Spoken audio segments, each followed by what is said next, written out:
स्वागत है आपका। उत्तर भारत में भारी बारिश और बाढ़ से मरने वालों की संख्या 131 तक पहुंच गई है। अकेले उत्तराखंड में इस कुदरत के कहर से 100 से भी ज्यादा लोगों की जानें गई हैं, जबकि केदारनाथ, बद्रीनाथ और गंगोत्री जाने वाले रास्तों में तकरीबन 71,000 लोग फंसे हुए हैं। उत्तराखंड में आसमान से बरसी आफत ने हरिद्वार, टिहरी, गढ़वाल और उत्तरकाशी होते हुए गंगोत्री जाने वाला मार्ग भी बंद कर दिया।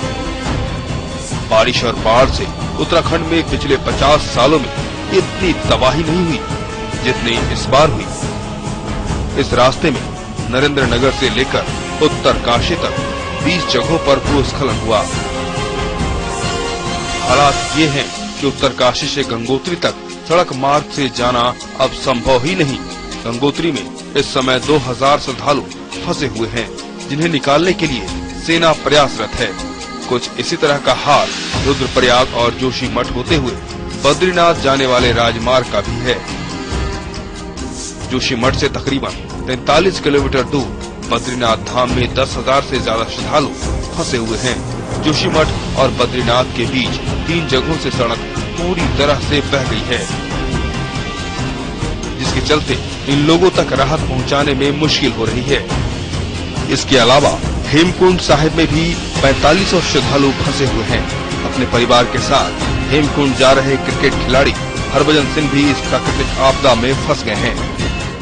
हमें बचाया गया है बाबा जी ने। जैसा तूफानी बारिश थी, कुछ भी हो सकता था। बहुत लोगों ने जाने भी दवाई है, तो हम बहुत खुशकिस्मत हैं कि हम इस ITBP के सेंटर में हैं। इन्होंने बहुत मदद की है, बहुत लोगों को रेस्क्यू किया है और पिछले कुछ 1.5 दिन में इन्होंने 500 से ज्यादा लोगों को रेस्क्यू करके ऊपर से नीचे लाए हैं। इस बीच इस आपदा से निपटने के लिए सेना को भी बुलाया गया है। सेना के सेंट्रल कमांड के तकरीबन 5000 जवान दिन रात राहत के काम में लगे हुए हैं। सेना के अलग अलग दस्ते टिहरी से गंगोत्री, ऋषिकेश से केदारनाथ और रुद्रप्रयाग से जोशीमठ होते हुए बद्रीनाथ के रास्तों में राहत और बचाव का काम कर रहे हैं। सेना की पहली प्राथमिकता रास्ते में फंसे कुछ लोगों को निकालकर सेना के राहत शिविरों तक पहुंचाना है, जहां उन्हें मेडिकल और दूसरी अन्य सुविधाएं देने की तैयारी की हुई है। इसके अलावा सेना के अलग अलग दस्ते दूसरी सरकारी एजेंसियों के साथ रास्ता खोलने की कोशिश भी कर रही है। और इवैक्यूएशन करने के बाद करीब 1300 पिलग्रिम जो हैं इस वक्त जोशीमठ के इलाके में हमारे आर्मी कैंप्स में उनको मेडिकल एड, ब्लैंकेट्स, खाना और इस तरह की मदद दी जा रही है। लगभग 45 किलोमीटर दूर जोशीमठ से बद्रीनाथ श्राइन जो है वो लोकेटेड है और बद्रीनाथ के इलाके में हमारा अनुमान है कि लगभग 10,000 पिलग्रिम जो हैं वो उस इलाके में फंसे हुए हैं। केदारनाथ, बद्रीनाथ और गंगोत्री की धार्मिक यात्रा पर निकले तकरीबन 71,000 लोग अलग अलग जगहों पर फंसे हुए हैं। राज्य आपदा प्रबंधन के अधिकारियों के अनुसार चमोली में 27,000 लोग, रुद्रप्रयाग में 25,000 और उत्तरकाशी में तकरीबन 10,000 लोग अलग अलग जगहों पर फंसे हुए हैं। हालत की गंभीरता को देखते हुए केंद्र सरकार ने उत्तराखंड को पूरी मदद देने का आश्वासन दिया है। केंद्र सरकार की तरफ से राहत कार्यों के लिए 7 हेलीकॉप्टर भी मुहैया कराए गए हैं। साथ ही राज्य सरकार ने भी 4 निजी हेलीकॉप्टर की सेवाएं ली हैं।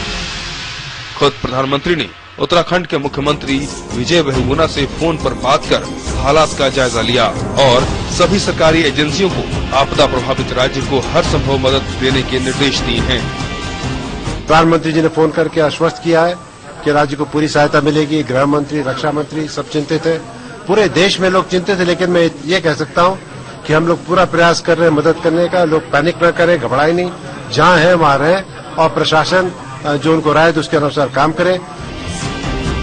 हालांकि इस बीच नेता प्रतिपक्ष ने भी गृह मंत्री से फोन पर बात कर आपदा से प्रभावित इलाकों में सेना के तैनाती की मांग की है। साथ ही सुषमा स्वराज ने ट्वीट भी किया है कि राहत कार्य ठीक से नहीं हो रहे हैं और हजारों लोगों की मौत हो चुकी है। ये अलग बात है कि सरकार ने सुषमा स्वराज के इन आरोपों की पुष्टि नहीं की। फिलहाल इस तबाही से जान माल का कितना नुकसान हुआ है, मौसम साफ होने और पानी उतरने के बाद पता चल पाएगा। समय के लिए ब्यूरो रिपोर्ट।